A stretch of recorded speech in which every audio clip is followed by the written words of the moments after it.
Hello, I'm Ashley Stremme, and these two, well, old-timers with me. I'm extremely excited to be up here with them. Of course, they were done with their racing careers before I actually even started hitting the local dirt tracks. But I'm honored, truly, truly honored to be sitting here with Lynn Paxton and Paul Pitzer. I'm really excited about the stories that you guys are about to share with me today. And Paul, we're going to start off with you because your career was a little interesting to me, per se. You weren't a full-time racer. And how your racing career kind of started was interesting. Please share that, because you were a mechanic who ran a mechanics race, and that's where your racing career started. Yeah, that's correct. Before, I used to go to races, and then Kenny Weld happened to move into town I lived in. So I started hanging around the garage there, and Kenny was a little hard to get along with if anybody knew him. So I guess I was as miserable as he was.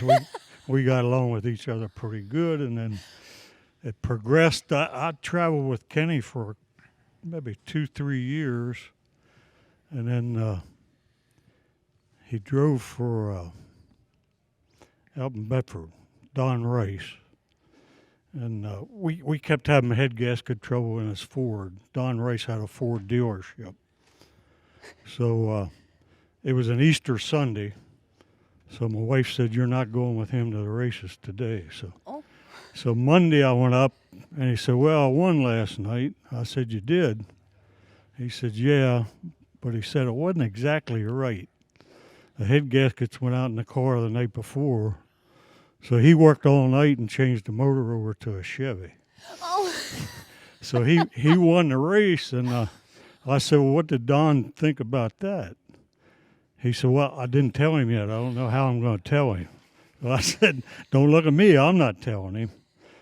Don was a nice fellow, but he would take an exception to that. Later on that week, Don Rice showed up with a bunch of people and loaded everything up and left. So that was the end of Don Rice with him. Man, well, it started out with a win. It went well, and then it went downhill real quick. Yeah. Goodness gracious. And Lynn, a pretty big history for you, and I think one that really sticks out for me when I looked back through the history books was you were the first World of Outlaw winner here at Port Royal Speedway. Yeah, it was. We were good that night. I remember. It's just one of those nights that everything was right, and we went real good. You know, when they came to town that first year, we had the edge on them. Okay, and we did really well. But, boy, a couple of years coming. Kinzer, I think the one year, 81 or 82, he won every show in the East here. Every one. Everybody said, "What's wrong with you?" I said, "Hell, I run second to him about 3-4 times." But there was nobody beating him. I mean, you know, him and Carl Kinzer, boy, they really put it to us. Well, I've got to ask, I think it's very unique, Paul, that your nickname is Captain Crunch.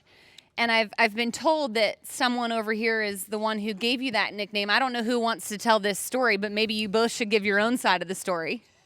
Well, I know who told it, but he'll have to tell the story. Well, I will tell the story.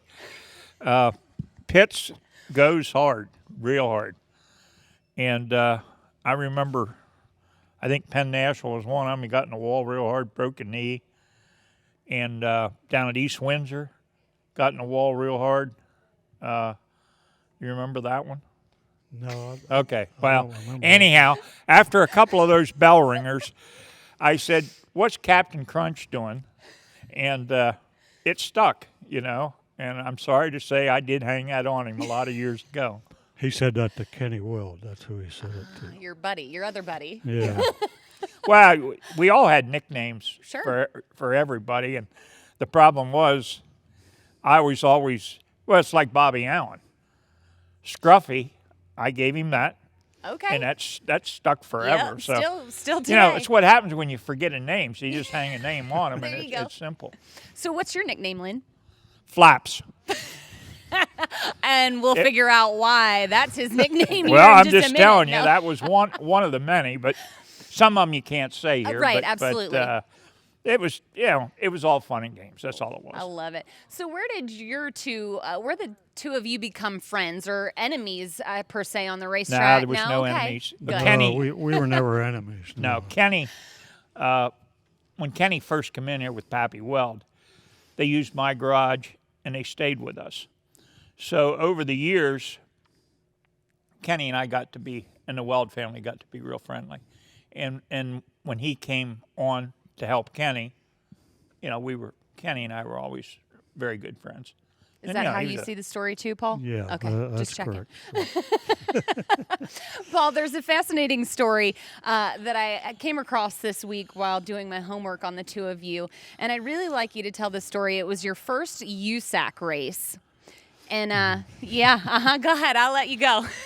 That giggle tells me a lot. It was over at Reading, and of course, it was the first time I ever tried to run USAC, and we had trouble all week getting our car past inspection.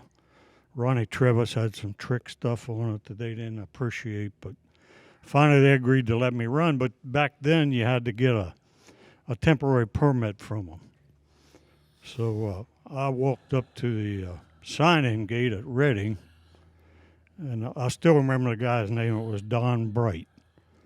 And Don said, he said, "Can I help you?" I said, "Yeah, I'm Paul Pitzer. I'm here for a temporary permit." And he looked at me and sort of grinned. He said, "Paul Pitzer." He said, "Well, I want to tell you one thing. Tonight you're racing with real men." So I said, "Well, whatever. We'll see what happens." So we were lucky enough to win the race. And they have a little deal after their wins. They have a little press conference. So I went in, and Tommy Nicholson was the head of the sprint car division. And Tommy was trying to handle this interview. I said, "Well, I really don't feel like talking until Don Bright comes." And, and Nicholson said, "No, he doesn't attend these." I said, "Well, he ought to attend this one." So I said, "If he's not coming, this is over. I'm going." So after a while, he walked in. He was red as a beet when he walked through the door. He knew what was coming. I said, "Well, do you want to tell him what you said, or do I have to tell it?" He said, "I guess I might as well tell it." So he admitted to it. And then I did race more USAC, and I raced across the Midwest with them some. I never raced on their asphalt, but I held my own in the dirt with all of them. And it was sort of neat to race with guys that I only read about before. Sure. And I had a good time racing USAC. And Lynn, I've got a good story about you as well. I don't know the details on this one, but I was told that you took the checkers, turned around, and ended up parking that thing not in Victory Lane, but No, I parked it in Victory Lane, but it was meant all to hell.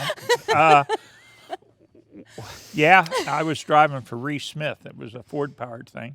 And, of course, he didn't have a lot of money, and we ran 3 nights a week. And it was Saturday night. We were at Lincoln, and he said, "Look, if you have to run second, don't bend the car because I want to go somewhere tomorrow, and I don't want to work all night on the car to get ready for Susquehanna the next night." Okay. So we went out, and we were going pretty good, and I had the lead. And he's giving me a lead sign. You got somebody always communicating with you. And then all of a sudden, with about 3 to go, man, he started clapping. He's clapping, and and I thought, holy crap, somebody must be really coming.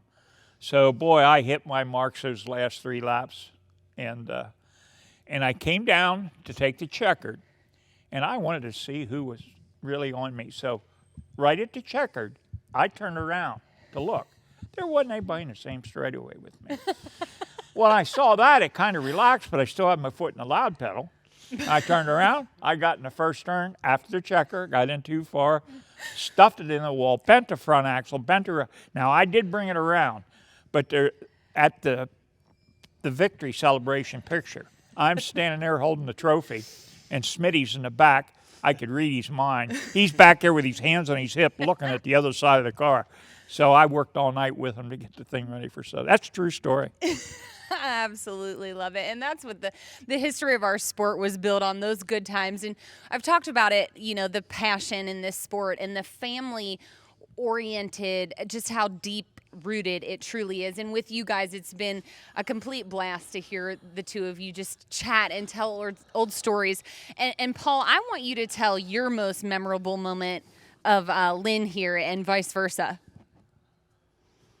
Well, Last lap pass at Sealands Grove. yeah, Sealands Grove was real rough one night, and neither one of us could get out of our own way. We were running like 7th or 8th. Then all of a sudden, people started dropping out left and right. And here it wound up. Lynn was leading it, and I was running second. Like I said, neither car was handling terrible. They were. But the last lap coming out of 4, Lynn went in low, and I thought, well, I'm going to win it or crash it. So I went up on the cushion. I was lucky enough to beat him off a corner, and I won the race. Yeah, but you forgot one little point. Yeah, almost. When we were racing yeah. for 7th and 8th, and believe me, we were no better than that. I almost spun out. Pitzer was ahead of me, and he lost it in front of me going into the first turn. And I didn't want to blast him, so, man, I tucked it to the bottom, and I must have just clicked these front wheels because I watched, and the green stayed out. I thought I must have straightened him out because he was spun out. Straighten him out. And sure enough, Yeah. after the race was over, I went down and tried to get 10% for straightening him out, but he wouldn't give it to me. Lynn, I've got to ask, though, if that would have not been for 7th or 8th at the time and been for 1st or 2nd, would you have handled that differently? No. No, okay. I wasn't trying to run into him. Right. But neither one of us was real pure. And there's nights that happens, and everybody just kind of fell out in front of us, and there we were. Believe me, I'd have settled for second place money when we started that race. Okay. Oh, yeah. Just because you were that terrible. That bad, Wow. yes. Yeah. Well, the really other unique thing that the two of you have in common is the fact that you both drove for Bob Weichert, even if it was a short time there, a race or two. Paul, talk about, your length there with Bob Weichert and just the man that he was. Well, mine all started out, I was driving the 50 car that Bud Falkenrath used to drive. And Kenny come to me one day at the races, and he said, are you interested in running team cars next year? Weichert wants a car to run local, and Kenny was going to go Usac racing. So the deal was I was going to race around here, and Kenny was going Usac.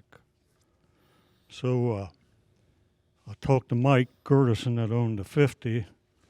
So him and the whole crew, we all went over to Kenny's and worked all winter. We built 4 complete race cars and had everything together.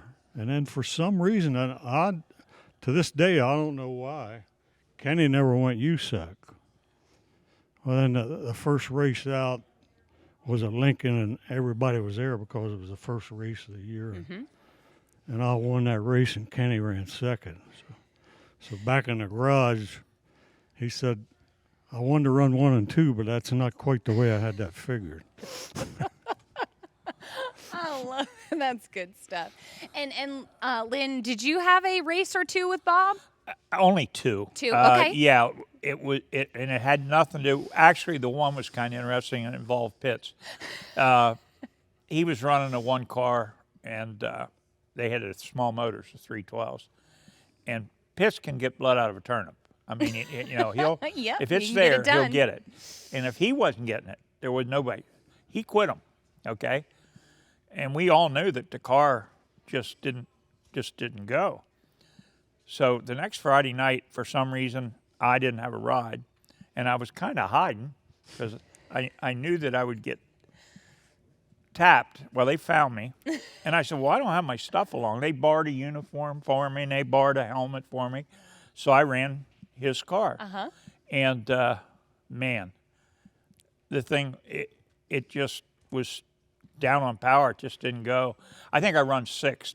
The problem was I got up. Van May was running 5th, and he was like a singer sewing machine. He was all over the place. And that thing, you had to keep it wound up Well, every time I'd keep it wound up, he'd do something spectacular. I'd shut her, take me 2 laps to catch him again. That's where I finished. And, you know, I knew it wasn't Pitts. And then the next week, they had enough of me, so they put a guy by the name of Mitch Smith in it. And Mitch runs 6th or 7th. So all of a sudden they found out that it was sure in heck wasn't Pitts' fault. When I quit, there wasn't any bad words between us. He would have been telling me for a couple of weeks. He said he always called me Pitsy. He said, "Pitsy, that's the best motor I've ever had. You're just not running the car." So after 3 weeks of hearing that, I said, "I'll tell you what I'm going to do, Bob. Since you think it's me, I'm just going to step back and you put who you want in the car. And if it goes good, that's the way it'll be. If not, I'll come back to you, but we got to make some big changes." And so we remained. What was that friends mechanic's for name? John Leverance. Okay. He was from the Midwest. Yeah. Supposedly a hot shot. And Well, his what biggest claim to fame was putting Pam on the wheels so mud didn't stick on them. That's the thing I remember about John Leverance. Well, all I know is I gave him a debriefing after I ran 6th, and I told him where the problem was. And from what I understand, he told Weichert, that guy will never drive for us again. So that's just the way it went. And you know, it's funny that you say that, and I love these stories, especially the band story. That's great. But Paul, you know, when you hear the different stories along the way, especially for me, they always talk about Bob and the relationship that you and him had together. Probably one of the most respected drivers he had was you, and the fact that he probably really listened to what you had to say along the way to make that race car fast. Yeah, Bob and I got along good. We never had any major problems. And towards the end of my career, I talked to him about it. I said, "I'd just like to race Usac here the last couple of years." And that's when he started the revolving chair for a while. Hey, Pitts. Every week how somebody else. about the motel up at Syracuse? Was he real happy with you then? Oh. No, that was down in Tampa. Oh, Tampa. Excuse me. All right. Yeah, Wrong state. Get your state straight. We went down there every winter, and Yeah, I want to hear you. I want to hear you tell this story. I won't tell who my mechanic was. but Okay. You all know him. So Am I going to talk to him later this weekend? No. Oh, okay. No, I don't think. We went out for a couple beers, and then there were some women around there that shouldn't have been around. So we went back. Professionals, right? Yeah. Right, absolutely. Yeah. So we were staying at the Holiday Inn downtown Tampa. Okay. So we went back to the motel, and I went up. The coffee shop was open all night. So I went up and got a cup of coffee and an order of toast, and after a while I heard me being paged. "Please report to the front desk." So I thought, who in the hell knows I'm here? So I went up, and here stood this woman, and the desk clerk said, "Here, this woman wants to talk to you." I said, "No, I don't have any business with you."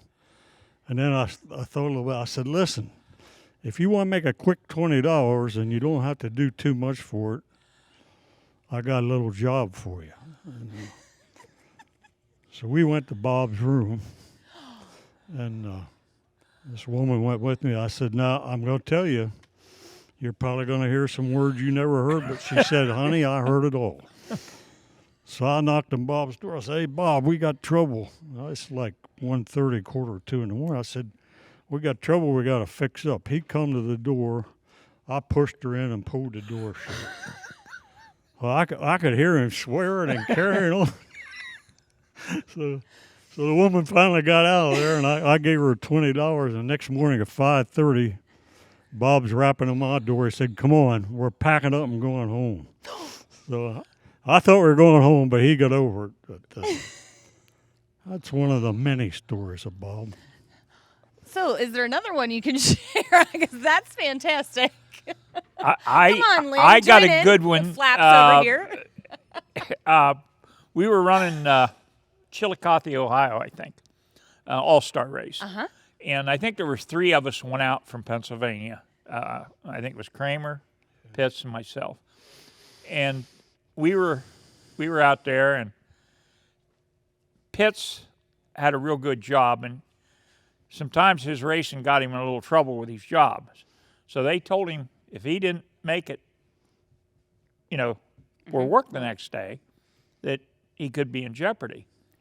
So he knew I had flown out with Al Hamilton in a private plane.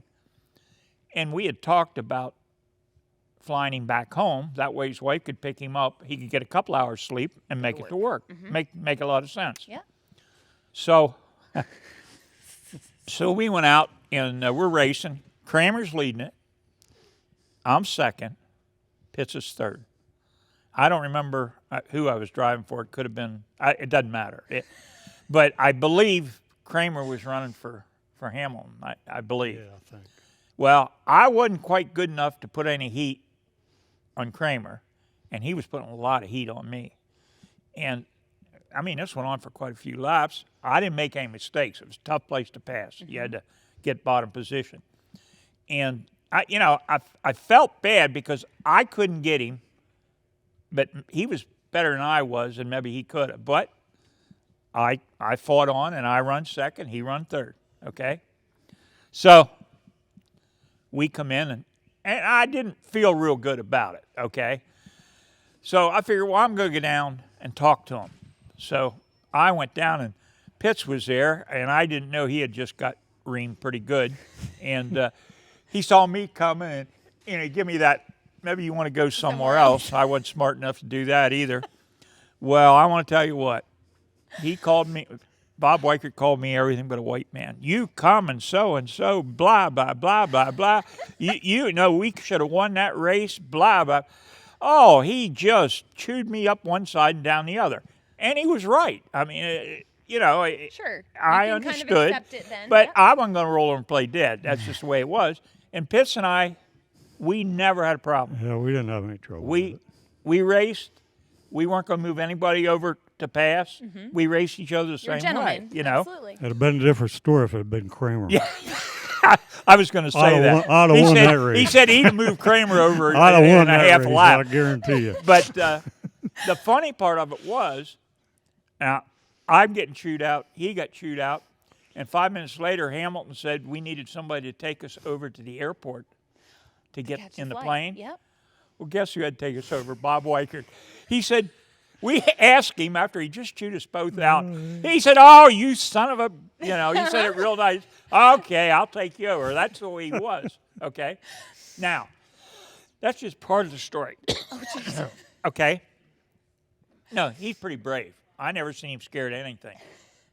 But that night, I saw him as scared as I've ever seen him, because I was too. We went up in this private plane, okay?